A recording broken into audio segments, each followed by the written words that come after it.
नमस्ते दोस्तों, स्वागत है आपका चैनल यूनिक्यू में। तो हमने पिछले बार देखा था 150 तक करंट अफेयर्स।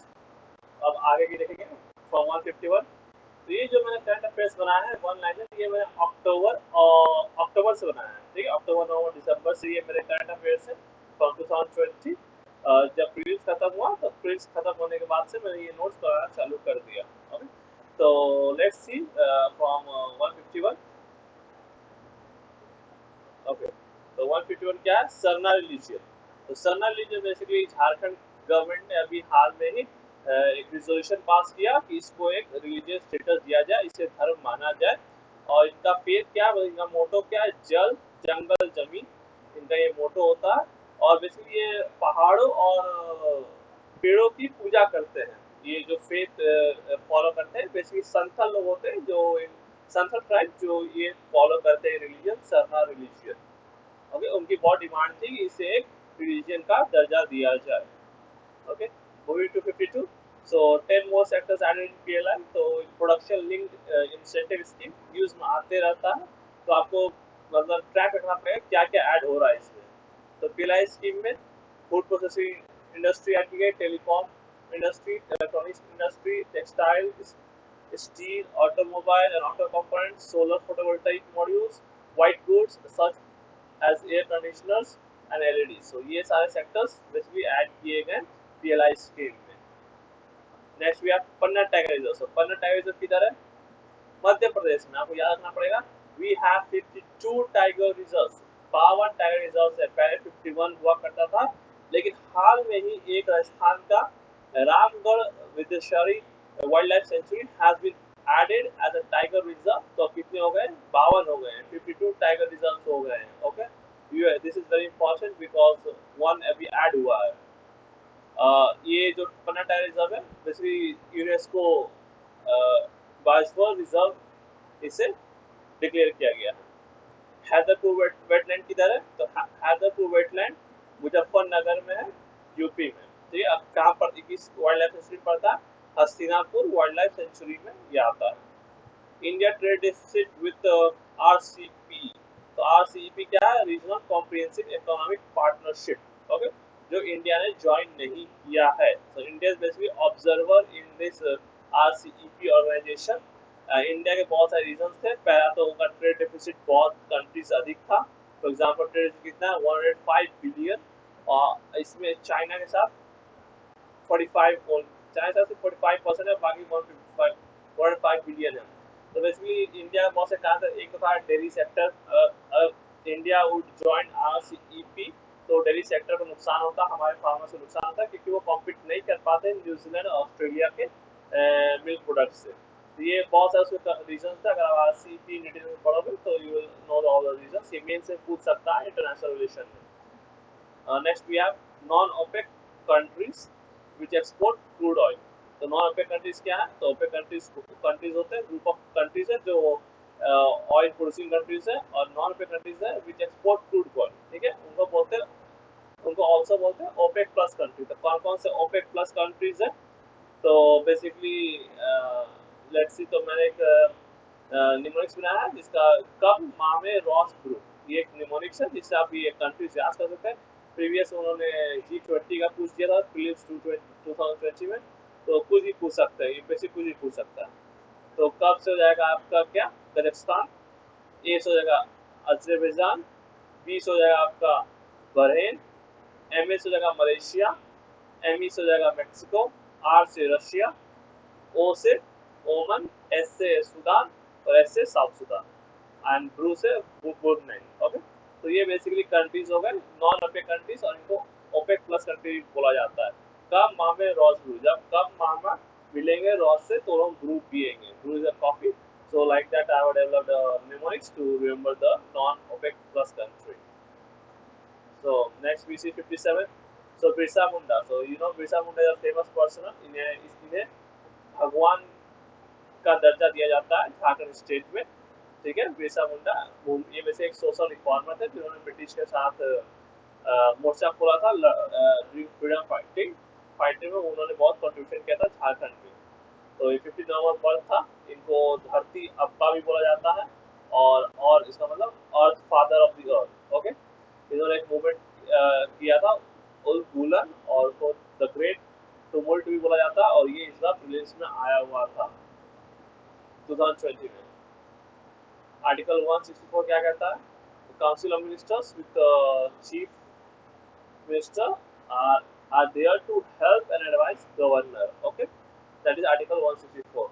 अब रिसेंटली सुप्रीम कोर्ट का जजमेंट आया, उन्होंने कहा कि अगर अक्यूज को बेल मिल सकता है अगर पुलिस ने प्रोब टाइमली नहीं किया तो। अब जानते हैं पुलिस बहुत टाइम लगाती है प्रोब करने में, so if the police is not able to probe on timely, so the person will get the bail. Okay, technical essential किसे कहते हैं? तो sequential decline in GDP for past 2 quarters. Okay, तो 2 quarter का GDP घट रहा है तो हम कहेंगे टेक्निकल रिसेशन आ गया है हमारे इकोनॉमी में। गोल्डन वीजा, तो कौन से कंट्री ने गोल्डन वीजा इशू किया था? तो यूएई। किसे इशू किया था? इंडस्ट्रियलिस्ट को, एंटरप्रेन्योर को, outstanding student and real estate investors को गोल्डन वीजा यूएई की गवर्नमेंट देती है। प्यूर्टो रिको किधर है? ये एक आइलैंड है, किसका? यूनाइटेड स्टेट का।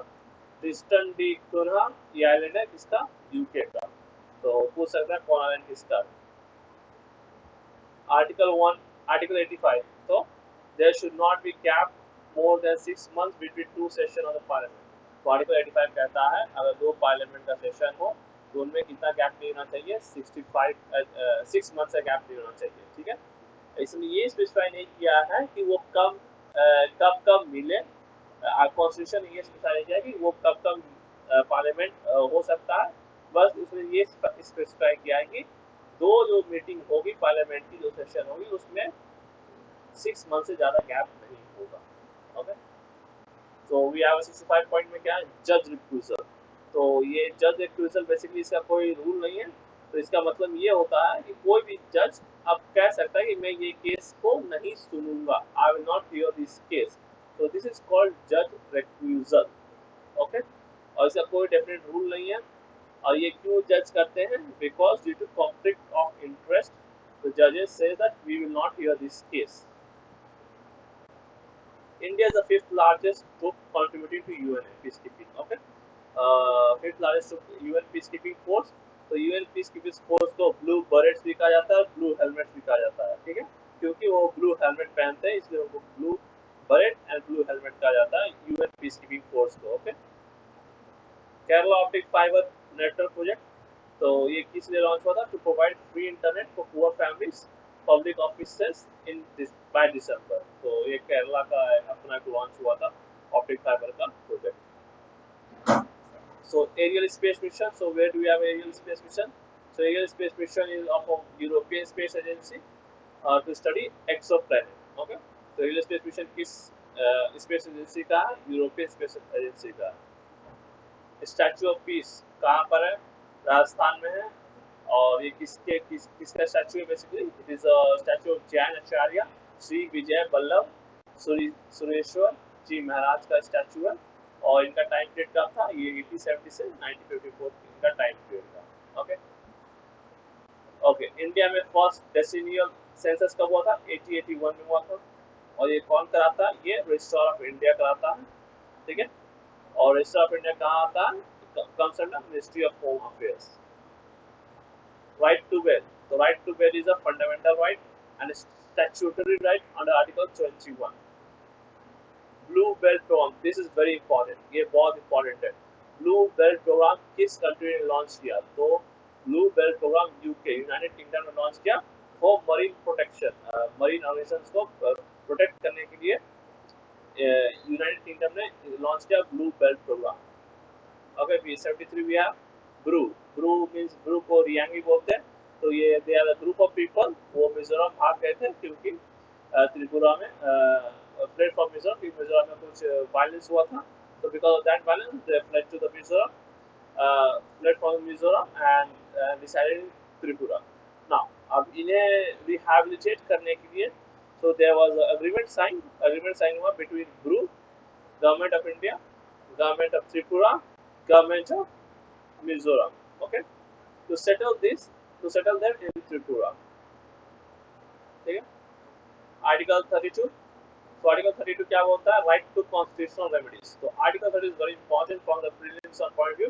इसमें रिट्स आते हैं, तो रिट्स कितने होते हैं? 5 रिट्स होते हैं, habeas corpus, mandamus, provision, quo warranto and certiorari. So these are the five writs that comes on Article 32. ठीक है, ये बहुत इंपॉर्टेंट है, गो इनटू डिटेल से पढ़ लीजिएगा because it's very important for principal point. तो फंडामेंटल ये बेसिकली क्यों होते हैं? basically to protect fundamental rights. So these writs are basically to protect the fundamental rights. Okay, इससे fundamental प्रोटेक्ट करेंगे, हाँ सुप्रीम कोर्ट जा सकते हैं, हाई कोर्ट जा सकते हैं under article 226 and 32. Okay, KV Kamath committee. So KV Kamath committee RBI ने बनाया था, इसलिए डेब्ट रिस्ट्रक्चरिंग स्कीम। बहुत से ड्यूरिंग पेंडेमिक बहुत से कंट्री को they were taken the loan, so they were not able to pay the debt.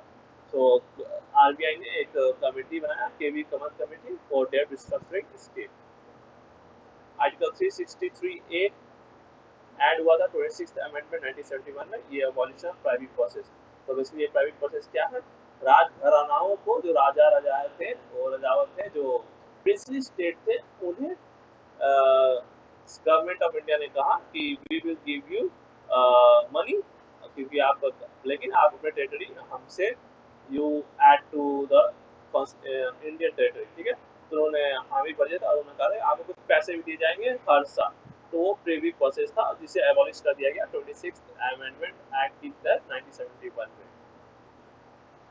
What is QRSF? सो ये basically developed by the DRDO। ये क्या कैंसर बेस्ड सिस्टम है जिसका मिसाइल इसे लॉन्च किया जा सकता है, जिसका रेंज है 25 to 30 किलोमीटर, और ये इसे कॉन्फ़िगरेशन से आप मोबाइल से भी चला सकते हैं और कोई मैनुअल प्लेटफॉर्म से चला सकते हैं। Okay, Lilavati award. Lilavati award 2020 किससे रिलेटेड है? तो Lilavati award basically to empower women, to empower women. So this Lilavati award is given to the women, basically student को दिया जाता है, फीमेल स्टूडेंट या फीमेल टीचर को, या दोनों को दिया जा सकता है। एंड कौन देता है? और and they have to belong to the AICTE institution से बिलोंग होना चाहिए, तभी उन्हें मिलेगा, और ये AICTE देती है। First NPR, so national population register, पहला डेटा कलेक्शन कब हुआ था? 2010 में हुआ था। ओके, और इसे अपडेट कब किया गया था? 2015 में। अभी NRC और NPR के लिए बहुत हल्ला हुआ, और that are basically the, you can say, rumours. Okay, resident, ये NPR कौन सा डेटा कलेक्ट करता है? Which data does NPR collect? So it collects the resident who have lived for 6 months in that area. Okay. MNREGA, तो MNREGA is implemented by which ministry? Very important, ministry of rural development implement करती है MNREGA. Okay, JCPOA, what is this? Joint comprehensive plan of action. ये Iran, US, UK, France, China, Russia and Germany. So these are the countries which are they sign a pact with the Iran to reduce on nuclear deal. इसको nuclear deal के नाम से भी जाना जाता है। JCPOA को। महाजन कमेटी, तो महाजन कमेटी 1967 में महाराष्ट्र और कर्नाटक बॉर्डर के लिए बना था, डिस्प्यूट चला था महाराष्ट्र और कर्नाटक बॉर्डर में, तो बेसिकली महाजन कमेटी बनी थी। तो महाजन कमेटी में रिपोर्ट में ये कहा कि 264 विलेजेस महाराष्ट्र को दिया जाए। ठीक है, 264 विलेजेस महाराष्ट्र को दिया जाए और 247 विलेजेस कर्नाटक को दिया जाए। लेकिन महाराष्ट्र बोला we will not accept the recommendation of the Mahajan committee.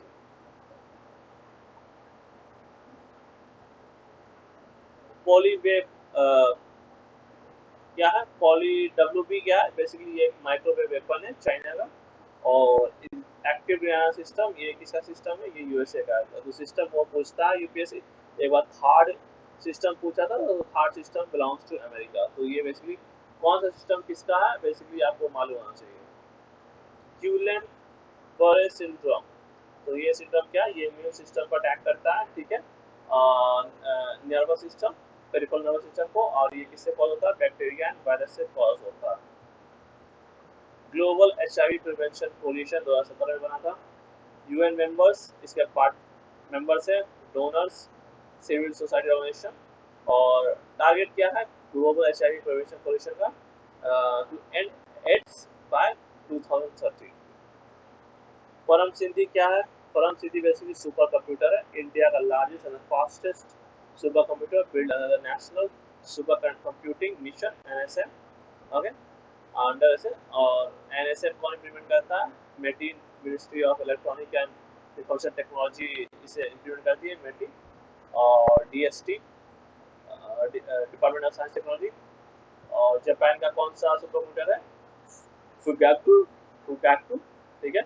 और समिट क्या है? समिट IBM का, USA का। The two super computers in the world, top two ये गिने जाते हैं, Fugaku and Summit. Willow warbler bird, तो ये one of the longest migration bird है, ओके। इसकी आउसियन स्टेटस क्या है? लीस्ट कंसर्न है। 5 eyes, so what are the 5 eyes? So 5 eyes USA, UK, Canada, Australia, New Zealand को 5 eyes कहते हैं, ठीक है। 5 eyes which are the countries? USA, UK, Canada, Australia, New Zealand, okay, these are the 5 eyes। तो India या फिर India not any other eyes, ना 5 eyes का पार्ट है, ना 9 eyes का पार्ट है, ना 14 eyes का पार्ट है, ओके। नेक्स्ट वी हैव सफाई मित्रा सुरक्षा challenge. So ministry of housing कौन से मिनिस्ट्री इम्प्लीमेंट करती है? Ministry of urban housing and development, urban affairs. Mechanise cleaning of sewer, okay, इस सीवर क्लीन करने के लिए मशीन करेगी, ना कि ह्यूमन बीइंग करेगी, 90 by 2021। And what we have 91, provision of employment as manner as scavengers and their rehabilitation act, okay, 2030। तो according to this act कोई भी no one will employ men to clean the sewer, okay। जो cleaning होती है उसके लिए आपको basically उनको प्रोटेक्शन दिया, बेसिकली उनको ड्रेस दिया जाएगा, okay, proper uniform that cleaning की यूज होती है, ऑक्सीजन सिलेंडर दिया जाएगा। लेकिन this act is not implemented nicely and that's why we hear lot of deaths जो सीवर में हमें सुनने को मिलता है सफाई कर्मचारी लोगों का, ओके। कोड ब्लड बैंकिंग क्या है? So cord blood banking stem cell है, basically banking present in umbilical cord। So you have to study the stem cell in detail because it's very important from prelims point of view। stem cell क्या होता है, okay, इसके क्या क्या basically कहाँ का use होता है, हम किस किस डिजीज को ट्रीट करने में यूज कर सकते हैं। तो read stem cell in detail। So that was in new, that's why I got it, cord blood banking। Asia Pacific economic corporation APEC 21, इसके 21 मेंबर है, India is not a member, okay, APEC का। Two state solution, तो two state solution क्या है? Basically India बोलता है Israel and Palestine there should be a two state solution, means दो country बनना चाहिए, इजराइल एंड पैलेस्टाइन, लेकिन एग्रीमेंट नहीं होता है, they both fight each other. अभी देखा था आपने गाजा में किस तरह से इजराइल और गाजा में बेसिकली एक वॉर टाइप सिचुएशन हो गया था, क्रिएट हो गया था, ओके। तो India believe that two state solution should be Israel and Palestine की दो कंट्री डिपेंडेंट होना चाहिए। Luxembourg is the third largest foreign investors in India, okay. India third country in the world to set up NGT, National Green Tribunal, after Australia and New Zealand, okay। This shows basically we are committed for climate change, okay। We are taking steps for a climate change, so this basically shows India's commitment। Supreme Court cannot interfere with the finding of ECI, Election Commission of India का कुछ finding करती है तो उससे Supreme Court interfere नहीं कर सकता under the Article 226। शार्परे कहाँ पर है? बोलिविया में है, ठीक है। Virus, it was in news, similar to Ebola, okay, spread by the rodents and infected person through body fluids। Booker Prize, so Booker Prize किसे मिला था 2020 का? स्कॉटिश ऑथर डगलस स्टुअर्ट को बुकर प्राइज मिला था, ओके। तो 200 क्या है? The last one, Pusa decomposer, एक डिकम्पोजर था, बेसिकली पंजाब हरियाणा में बेसिकली फार्मर्स बर्न करते थे स्टबल, जो रेसिड्यू होता था फार्मर, तो उसको डिकम्पोज करने के लिए IARI and government of Delhi ने एक डिकम्पोजर बनाया जिसका नाम दिया उन्होंने पूसा डिकम्पोजर। और ये डिकम्पोजर क्या है? वुड है, जैगरी है, चिकन पीट फ्लावर है, वाटर है, 8 टाइप्स ऑफ फंगी है जो स्टबल को डिकम्पोज कर देगा ऑन द फील्ड, और फार्मर को they don't have to need to burn it, तो फार्मर को उसे जलाना नहीं पड़ेगा। तो ये दूसरा डिकम्पोजर्स डेवलप किया गया। So this was another 50 one-liner notes, my notes. So this was all in this video. Okay, thank you for watching and have a nice day.